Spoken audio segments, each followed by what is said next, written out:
Ever since Sung Jin-woo defeated the SSS rank hunter Andre, he became the undisputed top combat power in the world. As a result, the Hunter Bureau of Country N once again came seeking his protection. Just like last time, they brought along the special ability user Norma Seno.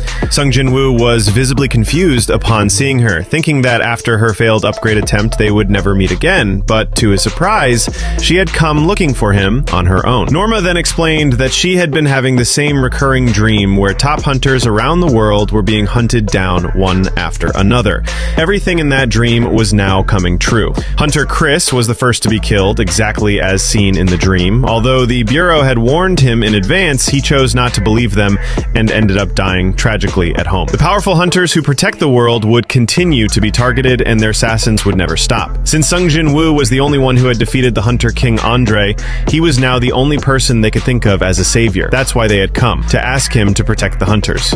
In the dream, Norma had tried desperately to remember the faces of those enemies, but no matter what she did, she couldn't. So she changed her strategy, using her abilities to identify their presence in the dream instead. That's when Sung Jin-woo realized something. During her second awakening, when she stared into his eyes, she had been trying to confirm his identity. Serious. Those people have endless power inside them, Norma said. Thoughtful. If I make eye contact with them, I wake up from the dream instantly. However, there was one thing she clearly remembered, what they said. Sung Jin-woo's expression turned serious. What did they say? He asked. Norma's face turned pale with fear. Fearful. I saw a purple giant eye. Whispering. It told me to sit tight and wait for war, she replied. Sung Jin-woo froze. That exact phrase was spoken by the king of giants. It could only mean the war between the rulers and the monarchs was approaching. But which side was hunting the hunters? He turned back to Norma, confused. What does this have to do with your request for me to protect the hunters? Only then did Norma reveal the truth. She had seen the same power within Sung Jin-woo as in those beings. Now Sung Jin-woo understood clearly. Norma had seen the power of the Shadow Monarch within him,